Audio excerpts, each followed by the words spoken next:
Manikandan sir, முருகா என்கின்ற அந்த பெயரை கேட்கும் பொழுதே நெஞ்சம் முருகுகின்ற அந்த ஒரு சிறப்பு அந்த பெயரினுடைய சக்தி அப்படின்னு சொல்லலாம். இப்போ குடமுழுக்கு பற்றி நீங்கள் சொன்னீங்க. அப்போ எல்லா கடவுளருக்கும் ஒரே வகையான குடமுழுக்கு தான் இருக்குமா, அல்லது கடவுளருக்கு ஏற்ப அந்த வகை மாறுபடுமா?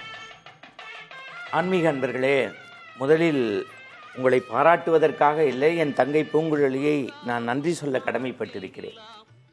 ஏனென்றால் நாம் சிவன் ஆலயத்திற்கு சென்றால் வானாகி மண்ணாகி வழியாகி ஒடியாகி ஊனாகி உயிராகி உண்மைமா இன்மைமாயின்னு அப்படியே நமச்சிவாய வாழ்க நாதந்தாள் வாழ்க இமைப்படுதும்னு சொல்ல ஆரம்பிச்சிடுறோம். முருகன் கோவிலுக்கு போனால் வெற்றிவேல் முருகனுக்கு அரோகரா, வீரவேல் முருகனுக்கு அரோகரா.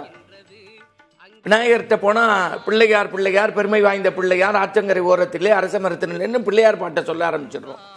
பெருமாளுக்கு கேசவா நாராயணா மாதவா கோவிந்தா சொல்லிடுறோம். முதல்ல குடமுழுக்குன்னா என்ன, குடமுழுக்கினுடைய சிறப்பு என்ன, எந்தெந்த கோவிலுக்கு எப்படி என்று நீங்கள் கேட்டதற்காகவே முதலில் தமிழ் சமூகத்தின் சார்பாக உங்களுக்கு நன்றி. ஏனென்றால் ஒரு குடமுழுக்கை இல்லத்தில் இருப்பவர்கள், உள்ளம் குளிர புதிய தலைமுறையில் பார்த்து கொண்டிருப்பவர்கள் கிட்டத்தட்ட இப்ப நம்ம பார்க்கிறோம்.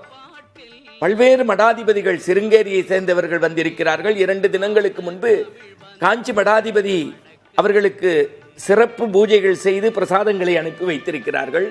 பல்வேறு நம்முடைய தமிழ் மடங்களைச் சேர்ந்த குருமகா சன்னிதானங்கள் வந்திருக்கிறார்கள். இப்பொழுது கேமரா 7 வாயிலாக கோபுரத்தின் அருகிலே இருந்து கும்பாபிஷேகம் என்றால் என்ன என்பதை நாம் பார்க்க போகின்றோம். கிட்டத்தட்ட ஒரு 70க்கும் மேற்பட்ட தொழில்நுட்ப கலைஞர்கள் நம்முடைய புதிய தலைமுறைக்காக அங்கே களத்திலே நின்று ஒட்டுமொத்தமாக 2 நாட்களாக பணியாற்றி கொண்டிருக்கிறார்கள். ஒரு ஆரோக்கியமான கேள்வியை கேட்டிருக்கின்றீர்கள். பொதுவாக குடமுழுக்கு என்பது 3 வகைப்படும். ஒன்று, புதிதாக ஒரு நிலத்தில் கோயிலை கட்டி குடமுழுக்கு செய்வார்கள்.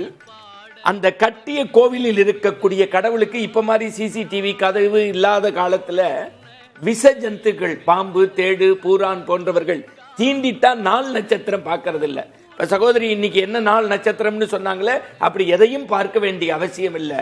உடனே மந்திரத்தை சொல்லி, இப்பொழுது நமக்கு நீதியரசர் சொக்கலிங்கம் அவர்கள் தன்னுடைய மேலாடையும் எடுத்துவிட்டு கந்தனுக்காக உன்னுடைய சன்னிதானத்தில் நான் கரைகிறேன் என்று கரையக்கூடிய அந்த காட்சியை பார்த்து கொண்டிருக்கின்றோம். இதையெல்லாம் நாம் உடனுக்குடன் சொல்வதிலே புதிய தலைமுறை பெருமை அடைகின்றது. என் அன்புக்குரியவர்களே, பொதுவாக நிலத்தில் கோயில் கட்டி கும்பாபிஷேகம் செய்வது, கட்டிய கோயிலில் இருக்கக்கூடிய கடவுளுக்கு விசஜந்துக்கள் தீண்டிவிட்டால் குடமுழுக்கு செய்வது, 3வது வகை குடமுழுக்குத்தான் நாம் இப்பொழுது பார்த்து கொண்டிருக்கின்றோம். ஆரம்பத்திலே சொன்னேனே, 12 ஆண்டுகளுக்கு ஒரு முறை சிதலம் அடைந்த பகுதிகளை செப்பனிட்டு வர்ணம் பூசி தூபதீப ஆராதனை செய்து குடமுழுக்கு செய்ய வேண்டும். இப்ப நம்முடைய செய்தியாளர் மருது பேசினார். சிவகங்கை சீமையிலே காளையார் கோயிலை காத்த மருதுவை போல களத்திலே இருந்து நமக்கு மருது இந்த செய்தியை சொல்லிக் கொண்டிருக்கிறார். குடமுழுக்கு இந்த 3வது வகை குடமுழுக்குத்தான் நாம் இப்பொழுது பார்த்து கொண்டிருக்கின்றோம். இந்த குடமுழுக்கை பார்த்தால் 12 ஆண்டு காலம் ஏன் நீடிக்கிறது என்று கேட்டால், தினசரி கோயிலில் நடைபெறுவதற்கு நித்திய பூஜை என்று பெயர். 6 காலம் பூஜை செய்யணும், தூபதீப ஆராதனை செய்யணும், மங்கள வாத்தியம் முழங்கணும், தேவாரம் திருவாசகம் பிரபந்தம் சொல்லணும். உலகம் முழுக்க அது செய்வதற்கு வாய்ப்பு குறைவு. நித்திய பூஜையில குறை வருகிறது. அந்த குறையை சரி செய்வது வருடத்திற்கு ஒரு முறை நடக்கூடிய பிரம்மோற்சவம். இப்போ முருகன்னா சஷ்டி, பெருமாள்னா உங்களுக்கு தெரியும் புரட்டாசி, விநாயகர்னா விநாயகர் சதுர்த்தி, ஐயப்பன்னா மகரஜோதி, சிவன்னா சிவன் ராத்திரி. தினசரி கோயிலில் நடைபெறுகின்ற பூஜை நித்திய பூஜை. அந்த பூஜையில் உள்ள குறைகளை சரி செய்வது வருடத்திற்கு ஒரு முறை இருக்கக்கூடிய பிரம்மோற்சவம். பிரம்மோற்சவத்து குறையையும் சரி செய்வதுதான் பெருஞ்சாந்தி பெருவிழா என்கின்ற குடமுழுக்கு. இதுல யாகசாலைன்னு வைக்கிறோம். 33, 25, 17, 9, 5 ஒரு யாகசாலை கூட வைக்கலாம் அவங்க வசதிக்கு. இங்கே நம்முடைய நூற்றுக்கணக்கான வேத விற்பனர்கள், நம்முடைய பிச்சை குருக்கள், அவருடைய சீடர்கள் கார்த்தி போன்றவர்கள் எல்லாம் அங்கே இருந்து கடத்திலே இருந்த காட்சியை நாம் அதிகாலை அங்கே தளத்திற்கே சென்று பார்த்தோம். இப்பொழுது சிறப்பு அரங்கத்திலிருந்து சகோதரி பூங்குழலியோடு இதை தொகுத்து வழங்குகின்ற போது உலகமெல்லாம் இதை நேரடி ஒளிபரப்பு செய்து கொண்டிருக்கிறார்கள். தமிழகத்தினுடைய அமைச்சர் அங்கே அமர்ந்து கொண்டிருக்கக்கூடிய காட்சியை பார்க்கின்றோம். ஆனால் மற்ற இடங்களில் திருச்செந்தூர் பெருமை, முருகனுடைய சிறப்பை பேசக்கூடிய நேரத்தில் குடமுழுக்கினுடைய மகிமை என்ன என்பதையும் அடுத்த தலைமுறைக்கு நாம் சொல்ல வேண்டும். இந்த நித்திய பூஜை குறையை சரி செய்வது பிரம்மோற்சவம், பிரம்மோற்சவத்து குறையை சரி செய்வது பெருஞ்சாந்தி பெருவிழா. ஏன் யாகசாலை வைக்கணும்? பஞ்சபூத சேர்க்கை 5. இந்த சிருங்கேரியைச் சேர்ந்த நம்முடைய மடாதிபதி அவர்கள் கண்ணை மூடிக்கொண்டு முருகா முருகா முருகா முருகா முருகா என்று உருகக்கூடிய உருவாய் அருவாய் உடதாய் இடதாய் என்று நாம் சொல்லுவோமே, அதுபோல அவர்கள் அந்த பீஜ மந்திரத்தை சொல்லக்கூடிய காட்சிகளை அங்கு கடலா கடல் அலையா என்று மக்கள் தலையே தெரியவில்லை. எங்கு பார்த்தாலும் 10 லட்சம் என்று சொன்னார்கள். நம்முடைய மருது பதிவு செய்ததை போல 15 லட்சத்தை தாண்டி இருக்கிறது என்று சொன்னால் இது ஆன்மீக பூமி என்பதை மக்கள் மீண்டும் மீண்டும் நிரூபித்துக் கொண்டிருக்கிறார்களோ என்று நமக்கு என்ன தோன்றுகின்றது. இப்பொழுது நான் மீண்டும் செய்திக்கே வந்து விடுகின்றேன். யாகசாலையில் பஞ்சபூத சேர்க்கை மண் விண் நீர் நெருப்பு காற்று, இதுல 2 மையப்படுத்துவாங்க. ஒன்னு நீரு ஒன்னு நெருப்பு, ஒன்னு நீரு ஒன்னு நெருப்பு. உலகத்தில் பாமரருக்கும் புரிகின்ற வகையில் சொல்கின்றேன். என் தங்கை பூங்குழலி வீட்டுக்கு நான் வரேன்னு வச்சுக்கங்க, ஒரு பேச்சுக்கு தான். உடனே என்ன பண்ணுவீங்க, எல்லா பொருளையும் ஒரு அறையில போட்டு பூட்டிட்டு வீட்டெல்லாம் கழுவி சுத்தப்படுத்துவீங்க. நீரினுடைய வேலை அழுக்கை போக்குவது. இதோ நான் போட்டிருக்க இந்த அணிகளை நகையில் இருக்க இதை பத்திரத்தை கொடுத்து மாற்றி கொடுங்கன்னு சொன்னா உடனே ஊதி நெருப்புல அழுக்க பொசுக்குவாரு.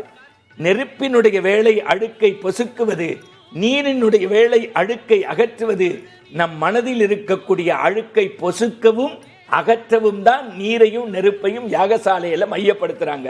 அப்புறம் ஏன் சார் கும்பம் வைக்கிறாங்கன்னு கேட்பாங்க. இதை லண்டன்ல பார்க்கலாம், அமெரிக்கால பார்க்கலாம், கோயம்புத்தூர்ல பார்க்கலாம், தஞ்சாவூர்ல பார்க்கலாம்.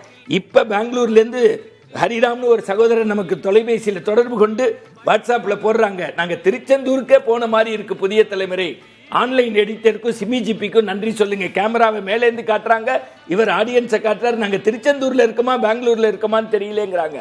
அதற்கு அவர்களுக்கும் நாம் நன்றி சொல்ல வேண்டும்.